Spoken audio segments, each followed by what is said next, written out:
O milagre que veio no silêncio da manhã. Antônio sempre foi um homem trabalhador. Desde os 20 anos, acordava antes do sol nascer para pegar o ônibus que o levava até a fábrica de calçados onde trabalhava como operador de máquinas.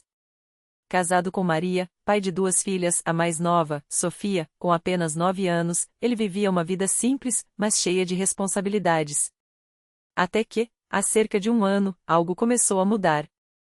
Sofia, antes uma criança alegre que adorava brincar de pular corda no quintal, passou a acordar todos os dias com um aperto no peito, como se algo a sufocasse. Chorava sem motivo aparente, dizia que não conseguia respirar direito e, às vezes, chegava a vomitar antes mesmo de tomar café. Os médicos chamaram de ansiedade matinal, receitaram remédios, mas nada adiantava. As manhãs se tornaram um pesadelo para a família. Maria, desesperada, via a filha definhar a cada dia, enquanto Antônio, embora não demonstrasse, sentia o coração partir ao ver a menina tão frágil. Não sei mais o que fazer, Antônio, Maria dizia à noite, enquanto Sofia, já dormindo, resmungava no quarto ao lado. Os remédios não ajudam, e os médicos só falam em terapia, mas a gente não tem dinheiro para isso. Antônio apertava os lábios, olhava para as mãos calejadas e sentia uma impotência que nunca havia conhecido.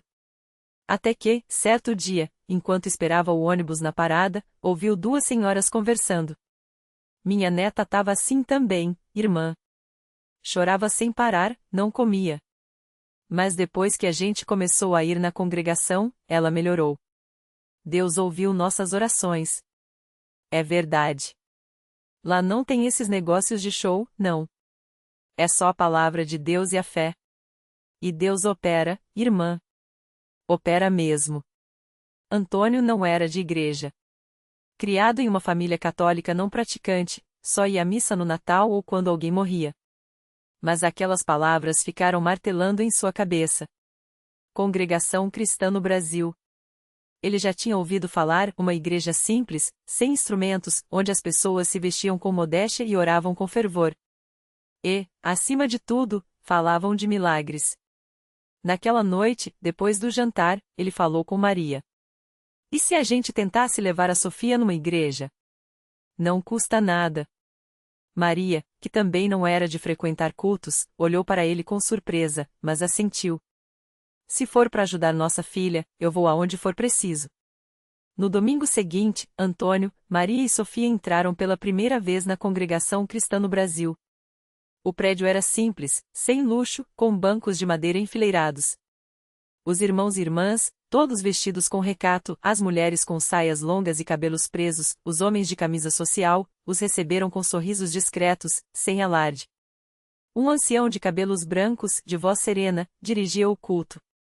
Não havia banda, nem microfones estrondosos. Apenas vozes unidas cantando hinos como a Jesus, terno pastor Anhaó. Que amigo, há melodias que, mesmo sem instrumentos, enchiam o coração de uma paz estranha. Antônio, que nunca tinha ouvido coisa igual, sentiu algo mexer dentro dele. Sofia, que até então se agarrava à mão da mãe, pareceu relaxar um pouco. Quando chegou a hora dos testemunhos, uma irmã se levantou e contou como seu marido, desempregado há meses, havia conseguido trabalho depois de uma noite de oração. Outro irmão falou da cura de uma dor nas costas que o atormentava há anos. Antônio ouvia tudo aquilo com os olhos úmidos. Será que Deus também pode ajudar a Sofia? No final do culto, o ancião anunciou que haveria uma reunião de oração na quarta-feira. Antônio não hesitou. A gente volta. Na quarta-feira, eles estavam lá novamente. Dessa vez, o ancião pediu que quem tivesse algum pedido especial se levantasse. Antônio, com as mãos trêmulas, se pôs de pé. Sentiu o peso dos olhares, mas também uma onda de apoio silencioso. Meu nome é Antônio, irmãos. Minha filha, Sofia, sofre há meses com uma ansiedade que não a deixa viver. Os médicos não sabem mais o que fazer. Peço que orem por ela. Não houve gritos, nem espetáculo. Apenas o ancião, com voz firme, disse: Vamos orar. E então, todos se ajoelharam. Antônio sentiu mãos se apoiarem em seus ombros, mãos de irmãos que nem conhecia, mas que agora intercediam por sua filha. As palavras eram simples, cheias de fé. Senhor, tem misericórdia desta criança. Livra-a deste sofrimento, em nome de Jesus. Sofia, ao lado da mãe, chorava baixinho. Antônio, com os olhos fechados, sentia lágrimas escorrerem. Não eram lágrimas de tristeza, mas de algo que não sabia nomear. Esperança, talvez. Naquela noite, Sofia dormiu mais tranquila. Na manhã seguinte, Antônio e Maria acordaram apreensivos, esperando o pior. Mas, para seu espanto, Sofia abriu os olhos, espreguiçou-se e sorriu. Mamãe, hoje eu não sinto nada ruim, disse, como se fosse a coisa mais natural do mundo. Maria abraçou a filha, chorando. Antônio, sem acreditar, tocou a testa da menina, como se quisesse confirmar que não era um sonho. Você está bem, minha filha? Estou, papai. E estava. Os dias se passaram, e as manhãs de sofrimento não voltaram. Sofia voltou a brincar, a comer sem náuseas, a acordar com disposição. Os médicos, surpresos, reduziram a medicação até suspendê-la por completo. Não entendo, disse um deles. Mas se ela está melhor, que assim seja. Antônio, porém, entendia. Ou melhor, não precisava entender. Basta saber que Deus havia ouvido. No domingo seguinte, eles voltaram à congregação. Dessa vez, foi Antônio quem se levantou para dar testemunho. Irmãos, eu não era de igreja. Não sabia nem orar direito. Mas Deus, na sua bondade, ouviu o clamor deste pai. Minha filha foi curada. Não foi remédio, não foi médico. Foi a fé, foi a oração de vocês, foi a mão de Deus. O ancião sorriu, sereno. A Deus toda a glória, irmão Antônio. Naquele dia, depois do culto, Antônio e Maria foram batizados nas águas. Sofia, embora ainda pequena, participou da Santa Ceia pela primeira vez, comendo do pão e bebendo do cálice com os olhos brilhantes. Não havia música alta, nem luzes piscando. Apenas a presença de Deus, tão real quanto o ar que respiravam. Hoje, Antônio é um dos irmãos mais assíduos da congregação. Não prega, não faz discursos. Apenas vive sua fé no silêncio do trabalho, no cuidado com a família, na oração diária. Aprendeu que Deus não precisa de espetáculo para operar. Às vezes, ele age no canto suave de um hino, no aperto de mão de um irmão, no suspiro de uma criança que, finalmente, acorda em paz. E a lição que Antônio carrega no coração é esta: Deus não desampara quem nele confia. Mesmo quando tudo parece perdido, ele está ali no silêncio, na simplicidade, na fé que não desiste. Porque milagres não precisam de holofotes. Às vezes, eles acontecem bem cedo, antes que o sol nasça, quando um pai ajoelha-se e diz: Senhor, eu creio. A vida de Antônio mudou, mas não da forma que ele imaginava. Não houve repentinamente riqueza ou fama, nem uma cura que o tornasse invencível. O milagre foi mais profundo, uma paz que nenhum médico poderia receitar, uma certeza que nenhuma tempestade poderia abalar. Sua filha, Maria Clara, cresceu forte. Os exames, que antes mostravam sombras de medo, agora só revelavam saúde. Os médicos, surpresos, chamavam de a remissão espontânea. Antônio sorria e pensava: não foi espontâneo, foi divino. Mas não discutia. Sabia que algumas coisas só quem vive pode entender. Um dia, anos depois, Maria Clara chegou em casa com um papel na mão. Era um convite da escola para uma apresentação de dança. Pai, a senhora da igreja ensinou a gente um louvor em sinais. Quero que o senhor vá ver, disse, os olhos brilhando. Antônio sentiu o peito apertar. Lembrou daquela noite, do desespero, das lágrimas. Agora, ali estava sua filha, viva, cheia de sonhos, falando da mesma igreja que um dia foi seu refúgio. No dia da apresentação, a congregação estava lotada. Irmãos que oraram por Antônio naqueles dias difíceis agora sorriam ao vê-lo ali, de pé, ao lado da esposa, com os olhos úmidos. Quando Maria Clara subiu ao pequeno palco da sala de aulas, acompanhada por outras crianças, e começou a dançar ao som de Deus é fiel, Antônio não conseguiu segurar as lágrimas. Não eram lágrimas de tristeza, mas daquelas que brotam quando o coração transborda de gratidão. Depois do evento, um irmão se aproximou. Era o mesmo que, anos antes, havia colocado a mão em seu ombro e dito: Deus ouve, irmão. Não solte a fé.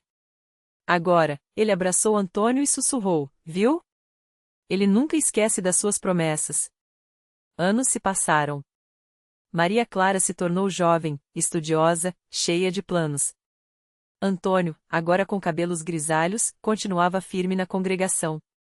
Não era um homem de muitas palavras, mas quando algum irmão novo chegava desanimado, com o peso do mundo nas costas, ele se aproximava, contava sua história sem dramatizar, e sempre terminava com a mesma frase: Deus não falha. Às vezes, a resposta demora, mas ele está no controle. Uma tarde, enquanto ajudava a organizar as cadeiras da igreja para um culto, um jovem irmão, recém-chegado e com o olhar perdido, perguntou: Irmão Antônio, como o senhor consegue ter tanta paz? Minha vida é um caos, não vejo saída. Antônio parou, olhou nos olhos do rapaz e, com a voz calma de quem já viu o impossível acontecer, respondeu: Filho, eu já estive onde você está. Mas aprendi que Deus não nos tira do problema só para nos livrar da dor. Às vezes, Ele nos deixa no meio da tempestade para nos mostrar que podemos dançar na chuva. O jovem ficou em silêncio. Antônio sorriu, colocou a mão em seu ombro, daquele mesmo jeito que um dia alguém havia feito com ele, e disse: Vem, vamos orar. Deus está ouvindo. E assim, a história de Antônio continuava a se multiplicar. Não em livros ou palanques, mas no coração de quem precisava acreditar que, mesmo na escuridão, há uma luz. Uma luz que não precisa de holofotes para brilhar, porque ela já mora dentro daqueles que, como Antônio, um dia ajoelham e dizem: Senhor, eu creio. O jovem, que se chamava Lucas, hesitou por um instante. Seus olhos, antes cheios de revolta, agora tremiam entre a dúvida e um pequeno brilho de esperança. Ele nunca tinha visto alguém falar de Deus daquele jeito, sem pregação, sem julgamento, só com uma certeza tranquila que parecia vir de um lugar muito fundo. Antônio não falava como quem ensina, mas como quem entende. Os dois se ajoelharam ali mesmo, no corredor lateral da igreja, onde a luz amarela das lâmpadas se misturava com o cheiro de madeira envelhecida e incenso. Antônio segurou as mãos de Lucas, que estavam geladas, e começou a orar em voz baixa, como se estivesse conversando com um amigo. Não eram palavras bonitas ou decoradas, eram pedidos simples, cheios de verdade. Senhor, o Senhor sabe o que esse menino está passando.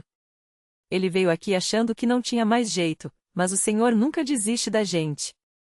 Mostra para ele, Pai, que a sua mão ainda está estendida. Lucas sentiu algo estranho acontecer dentro dele. Não foi um raio, não foi um barulho, foi como se uma pedra pesada que ele carregava há anos começasse a se soltar. Lágrimas que ele nem sabia que existiam escorreram sem permissão, molhando a camisa. Antônio não se moveu, só apertou mais suas mãos, como se dissesse: Deixa sair, filho. Deus está aqui. Quando Lucas abriu os olhos, não sabia quanto tempo havia passado. O peso no peito ainda estava lá, mas agora parecia menor, como se alguém tivesse dividido a carga com ele. Antônio se levantou devagar e olhou para ele com um sorriso que não precisava de palavras. Vem, vou te apresentar a umas pessoas, disse, colocando a mão nas costas de Lucas como um pai faz com um filho que está aprendendo a andar. Eles entraram na sala dos obreiros, onde alguns irmãos estavam organizando caixas de alimentos para as famílias carentes do bairro. Antônio apresentou Lucas como um guerreiro que Deus acabou de trazer para casa, e os irmãos, sem fazer muitas perguntas, o abraçaram como se já o conhecessem há anos. Um deles, um senhor chamado seu João, colocou uma mão enrugada no ombro de Lucas e disse: Filho, você chegou no dia certo. Amanhã a gente vai visitar umas pessoas no hospital, e você vai ver coisas que só Deus faz. Lucas não entendia muito bem o que estava acontecendo, mas pela primeira vez em muito tempo, sentiu algo que havia esquecido: pertencer.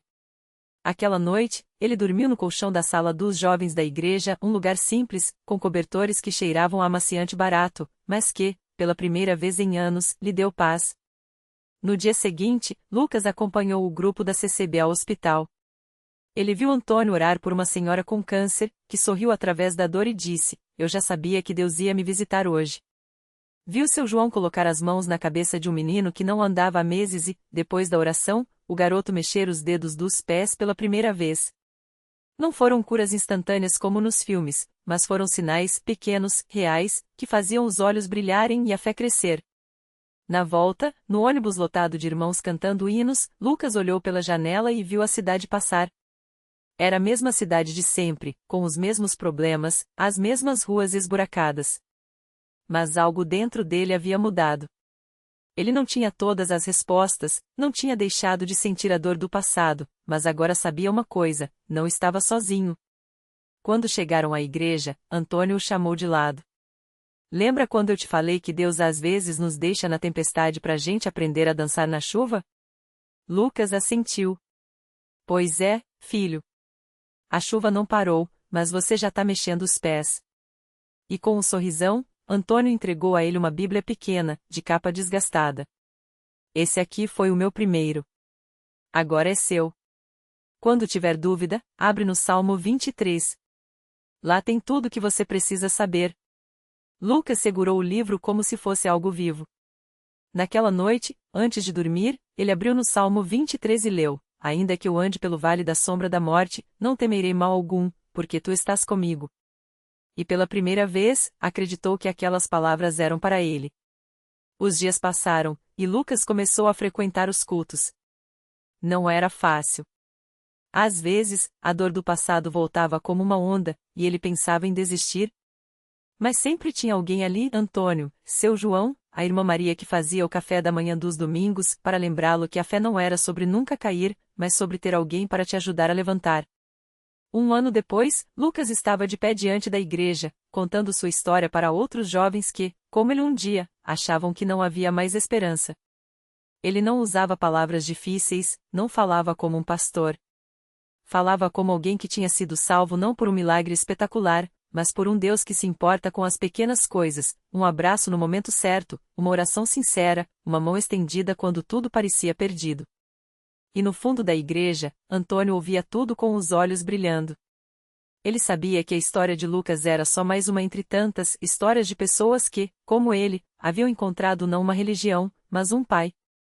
Um pai que não promete um caminho sem dor, mas promete nunca soltar a nossa mão.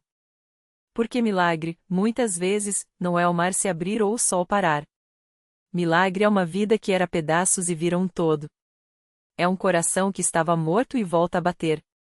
É olhar para trás e ver que, mesmo quando a gente não enxergava, Deus estava lá não só observando, mas trabalhando. Silencioso. Fiel. Como sempre.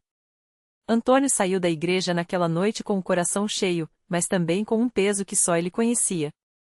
Enquanto os irmãos se despediam com sorrisos e abraços, ele apertava contra o peito um papel amassado que tirara do bolso antes do culto começar.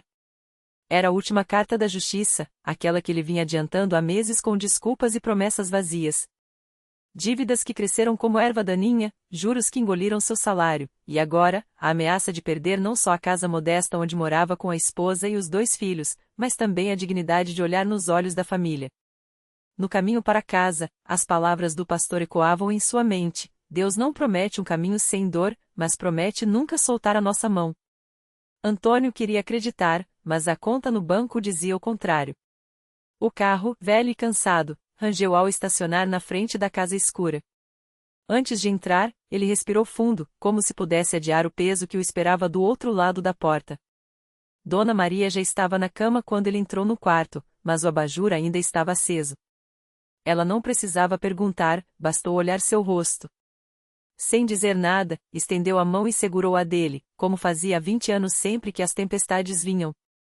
Antônio sentou na beira da cama e, pela primeira vez em meses, deixou as lágrimas caírem. Não foram palavras, mas o silêncio deles já era uma oração. No dia seguinte, Antônio foi trabalhar com o estômago embrulhado. Na hora do almoço, evitou os colegas e se sentou sozinho no pátio da fábrica, olhando para o papel amassado como se lhe fosse uma sentença. Foi quando sentiu uma mão no ombro. Era o irmão Carlos, daquele departamento que poucos conheciam direito, mas que sempre tinha um sorriso e uma palavra certa. O irmão tá bem? Perguntou Carlos, sentando-se ao seu lado sem esperar convite. Antônio engoliu em seco. Não queria mentir, mas também não queria expor sua vergonha. Hesitou, até que as palavras saíram como um suspiro. Não tô não, irmão. Tô afundando. E então, entre pausas e voz trêmula, contou tudo. As dívidas, a carta, o medo de perder a casa. Carlos ouviu em silêncio, assentindo como se já soubesse de cada detalhe. Quando Antônio terminou, o irmão simplesmente disse: "Vamos orar." Não foi uma oração bonita, cheia de palavras difíceis. Foi um clamor, ali mesmo, entre as máquinas e o barulho da fábrica. Carlos segurou suas mãos e pediu a Deus o que Antônio não tinha coragem de pedir: um milagre. Não um dinheiro que caísse do céu, mas uma saída. Uma porta. Um jeito. Naquela mesma tarde, enquanto Antônio tentava se concentrar no trabalho, o supervisor o chamou no escritório. Ele foi com as pernas trêmulas, imaginando o pior. Mas o homem, sério como sempre, apenas deslizou um envelope pela mesa. É um adiantamento do 13º. A empresa liberou para alguns funcionários em situação de emergência. Seu nome estava na lista. Antônio abriu o envelope com mãos que tremiam. O valor não cobria tudo, mas era o suficiente para quitar a parcela mais urgente e ganhar tempo. Ele mal conseguiu agradecer, saído do escritório com os olhos ardendo. Não era o fim do problema, mas era ar. Era esperança. Quando chegou em casa, Dona Maria já estava preparando o jantar. Ele não disse nada a princípio, só abraçou por trás, apertando-a como se fosse a primeira vez. Depois, colocou o envelope na mesa. Ela olhou de novo, e então cobriu a boca com a mão. Como? Foi tudo o que conseguiu perguntar. Antônio balançou a cabeça, ainda sem acreditar. Não sei. Só sei que hoje, alguém orou por mim. E Deus ouviu. Naquela noite, enquanto as crianças dormiam, o casal se ajoelhou ao lado da cama. Não foram palavras elaboradas, mas um agradecimento simples, de quem finalmente entende que milagre não é só o impossível virar possível. Às vezes, é o possível se tornar real bem na hora que a gente está prestes a desistir. E assim, mais uma história se juntava às outras na igreja. Não uma história de holofotes, mas de mãos que se estendem, de orações que sobem como incenso, de um Deus que age quando a gente menos espera. Porque na congrega, Antônio aprendeu que fé não é a certeza de que tudo vai dar certo, mas a certeza de que, mesmo quando tudo parece errado, Ele está no controle. E isso, para quem já esteve no fundo do poço, é milagre suficiente. O milagre se completou no silêncio. Na manhã seguinte, Antônio abriu a porta do pequeno mercadinho que tanto sonhara, o mesmo que, semanas antes, parecia ruir com as dívidas e a desilusão. Mas ali estava, as prateleiras cheias, o cheiro de pão fresco no ar, e, na caixa registradora, o dinheiro suficiente para pagar o aluguel atrasado. Não foi uma chuva de moedas do céu, nem um bilhete premiado. Foi o Sr. Manuel, o padeiro, que adiantou a mercadoria por confiança à Dona Maria, que espalhou entre as vizinhas que aquele moço merecia uma chance, e o próprio Antônio, que, pela primeira vez em meses, olhou nos olhos dos clientes sem vergonha, mas com gratidão. O verdadeiro milagre não foi o dinheiro, foi a rede de mãos que Deus teceu quando ele achava que estava sozinho. Mãos que oraram, mãos que trabalharam, mãos que estenderam ajuda sem esperar nada em troca. Aquilo que parecia um fim era, na verdade, um recomeço disfarçado de desespero. Reflexão final. A vida raras vezes nos dá respostas em letras garrafais. Os milagres de Deus muitas vezes chegam como sementes, pequenas, discretas, mas capazes de brotar onde a terra está mais árida. Antônio aprendeu que fé não é a ausência de medos, mas a coragem de caminhar mesmo com eles. E que, às vezes, o maior milagre não é mudar as circunstâncias, mas transformar o nosso modo de vê-las, porque um Deus que ouve o choro noturno de um homem quebrado é o mesmo que move corações para ser sua resposta. Lição. Se você está à beira do desistir, lembre-se, Deus não costura soluções com fios de ouro, mas com os nós das pessoas que Ele coloca no seu caminho. O milagre pode não vir como você imaginou, mas virá e, quando chegar, trará consigo algo muito mais precioso que o alívio imediato, a certeza de que você nunca esteve sozinho.